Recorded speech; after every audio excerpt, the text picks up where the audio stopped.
Let's face it, you run your business so you can milk it at some point. Hitting your financial goal is part of why you took on that difficult task of building that business, which means you must milk the business at some point.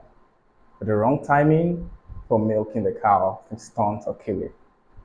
In this video, I'll be talking to you about the different types of payout profiles that different businesses have.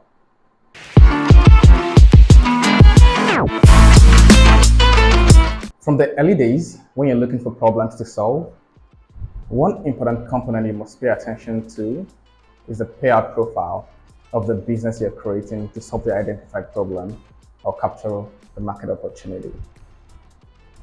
Payout profile speaks to the risk the business carries to generate its return, also speaks to the execution style needed and the kind of capital that must be burnt and the likes. There are generally two types of payout profiles. Number one is negative convex payout profile. Number two is positive convex payout profile. Payout convexity is usually used by bond investors, but applies to startups as well, as risk and return are never linear. Let's start with negative convex payout profile. Businesses that run this payout profile require small losses to catch one big trend. The small losses can be due to product research costs, user research costs, marketing costs, and other related costs. Most large businesses like Apple, Tesla, Samsung, Facebook, the big pharma, the biotech, and the hard tech use this model. They try to build products that customers will want in the future, thereby creating new markets. They continuously require high capital to keep their market share on the trend they caught. Catching a trend is almost like winning a lottery, because once you catch a trend early, it can last for decades before the trend matures. This makes it important to own the largest market share of any trend. Trends are usually triggered by confluence of events or some factors which can usually take time to breed. Sometimes new trends can be triggered by other maturing trends. Examples of major trends include the birth of the internet, personal computers, smartphones, tablets, blockchain, crypto, and artificial intelligence.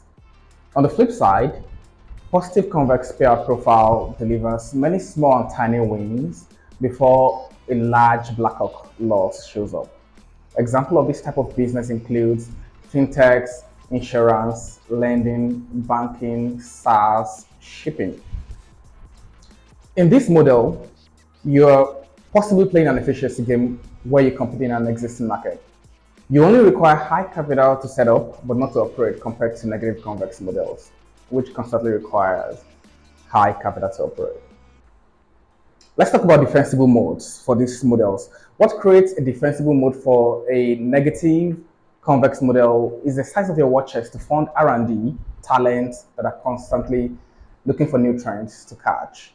And your ability to hire top talents, your ability to innovate, your ability to take an innovation to the market are all factors that strengthen the modes of this type of businesses.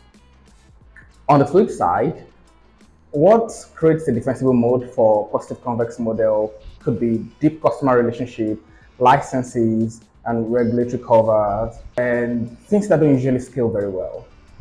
Catching a single negative convex trend can be difficult, but can be life and be business defining. And sometimes it could require multiple tries and attempts. Some people have been able to catch these trends their first try without heavy R&D. People like Jeff Bezos, Mark Zuckerberg, Bill Gates caught large trends in their first attempt, but it takes multiple attempts for most people. Even the first time one does not do well to heavily apply the negative convex model principle to defend their business edge.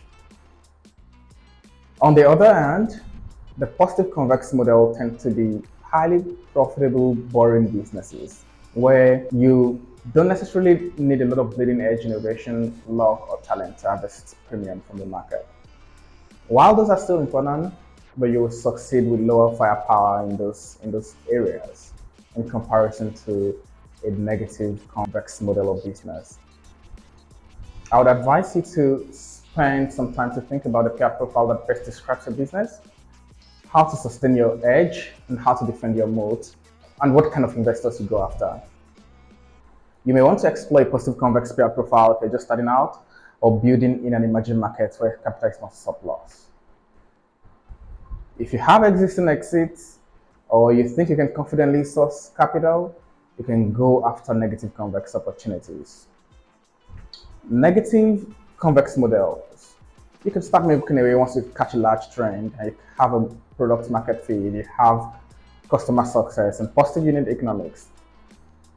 This kind of business can be very resistant to over milking as long as the trend is active and still ongoing.